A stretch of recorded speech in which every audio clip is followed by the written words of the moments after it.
അസ്സലാമു അലൈക്കും വറഹ്മത്തുള്ളാഹി. ബിസ്മില്ലാ അൽഹംദുലില്ലാഹി റബ്ബിൽ ആലമീൻ വസ്സലാത്തു വസ്സലാമു അലാ റസൂലില്ലാ. 10 നോമ്പ് നോറ്റ എൻ്റെ പ്രിയപ്പെട്ട കൂട്ടുകാരെ, 10 നോമ്പ് നോൽക്കാത്ത ആളുകളും കൂട്ടുകാർ തന്നെയാണ്. ചിലരൊക്കെ ക്ഷീണം കൊണ്ടൊക്കെ നോമ്പ് ഒഴിവാക്കിയവരുണ്ടാകും. ഏതായിരുന്നാലും പ്രിയപ്പെട്ട കൂട്ടുകാരെ, 10 നോമ്പ് നമ്മളെ വിട്ടു കഴിഞ്ഞു അല്ലേ? ഖുർആൻ നമ്മൾ എവിടെ എത്തി ഓതിയിട്ട് എല്ലാവരും ഒന്ന് കമൻറ്റ് ചെയ്യുമോ? എത്ര നമ്മൾ ഖുർആൻ ഓതി കഴിഞ്ഞു എന്നുള്ളത്. ഇവിടെ നമ്മൾ മനസ്സിലാക്കേണ്ടത് ഇനി 20 നോമ്പാണ് നമുക്കുള്ളത്. ആ 20 നോമ്പ് അതിൽ നമുക്ക് ഇനി ഓതിയാൽ ഒരു ഖത്മ് കഴിയോ? ഒരു ഖത്മ് തീർക്കാൻ സാധിക്കുമോ? ഏതായിരുന്നാലും മാക്സിമം നമ്മൾ ഇൻഷാ അല്ലാഹ് പാരായണം ചെയ്യുക. അള്ളാഹു സ്വീകരിക്കട്ടെ.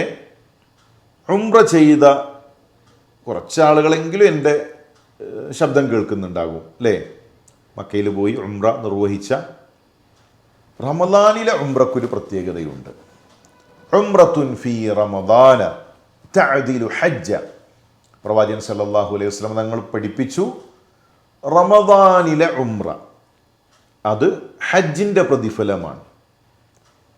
മറ്റൊരു ഹദീസിൽ റസൂലുള്ളാഹി സ്വല്ലല്ലാഹു അലൈഹി വസല്ലം പഠിപ്പിച്ചു, റസൂലുള്ളാഹിയുടെ കൂടെ നിർവഹിച്ച ഹജ്ജിൻ്റെ പ്രതിഫലം. അപ്പോൾ ഇപ്പോൾ നമുക്ക് ചിലപ്പോൾ ഉംറ അതിനുള്ള പണം കിട്ടിക്കൊള്ളണമെന്നില്ല. പക്ഷെ നമുക്ക് കഴിവുണ്ടാകുമ്പോൾ നമ്മൾ ഉംറ നിർവഹിക്കണം. അതുപോലെ റമദാനിൽ ഉംറ നിർവഹിക്കാൻ കഴിയുന്നവർ അത് നിർവഹിക്കണം. മാത്രവുമല്ല, നമ്മുടെ ഉപ്പാക്ക് ചിലപ്പോൾ കഴിയും, ചിലപ്പോൾ ഉപ്പ നല്ല സമ്പത്ത് ഉണ്ടായിട്ടും ഉംറ മറന്നുപോയതുണ്ടാകും. ഒന്നുമല്ല, അവരുടെ തിരക്കുകൾക്കിടയിൽ മറ്റ് ജോലിയുടെ ഇടയിൽ ഉംറ അതിന് സമയം കിട്ടാത്തവരുണ്ടാകും. അപ്പോൾ ഉപ്പാനോട് നമ്മൾ ചോദിക്കണം, ഉപ്പച്ചി ഉംറ ചെയ്തിട്ടുണ്ടോ? ഉമ്മ ഉംറ ചെയ്തിട്ടുണ്ടോ? അങ്ങനെയാണെങ്കിൽ റമദാനിൽ ഉംറ ചെയ്ത് കഴിഞ്ഞാൽ ഇത്ര പ്രതിഫലം, ഹജ്ജിൻ്റെ പ്രതിഫലം നമുക്ക് കിട്ടും. അടുത്ത ഒരു റമദാനിൽ നമുക്ക് ഒന്നിച്ച് ഉംറ പോയാലോ അല്ലേ? നമ്മൾ ഊട്ടിയിൽ പോയിട്ടുണ്ട്, പിന്നെ പല സ്ഥലങ്ങൾ കാണാൻ നമ്മൾ പോയിട്ടുണ്ട് അല്ലേ? പല ആളുകൾ അങ്ങനെ പോയവരുണ്ടാകും. അതുപോലെയല്ല, അതിനേക്കാൾ എത്ര വലിയ പ്രതിഫലമാണ് ഒരു ഹജ്ജിൻ്റെ പ്രതിഫലം കിട്ടുക എന്ന് പറഞ്ഞാൽ.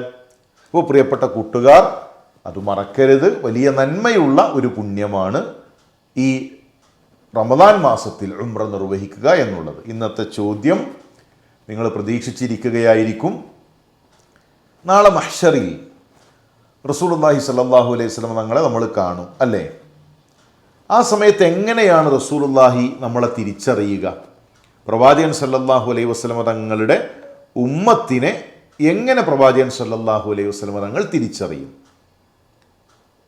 പ്രവാചകൻ്റെ ഉമ്മത്തിനെ വുദൂഇൻ്റെ അടയാളങ്ങൾ കൊണ്ട്, ആ വുദൂ ചെയ്ത ഭാഗങ്ങൾ പ്രകാശിക്കുന്ന രൂപത്തിൽ, അങ്ങനെ വുദൂഇൻ്റെ അടയാളങ്ങളിലൂടെയാണ് നാളെ പ്രവാചകൻ സല്ലല്ലാഹു അലൈഹി വസല്ലം തങ്ങൾ തിരിച്ചറിയുക. അത് ഈ ഉമ്മത്തിൻ്റെ, റസൂലുള്ളാഹിയുടെ ഉമ്മത്തിൻ്റെ പ്രത്യേകതയാണ്. അപ്പോൾ വുദൂ എന്നുള്ളത് നമുക്ക് അങ്ങനെയും ചില നേട്ടങ്ങൾ നൽകുന്നു എന്ന് മനസ്സിലാക്കുക. അള്ളാഹു അനുഗ്രഹിക്കട്ടെ. അസ്സലാമു അലൈക്കും വറഹ്മത്തുള്ളാഹി.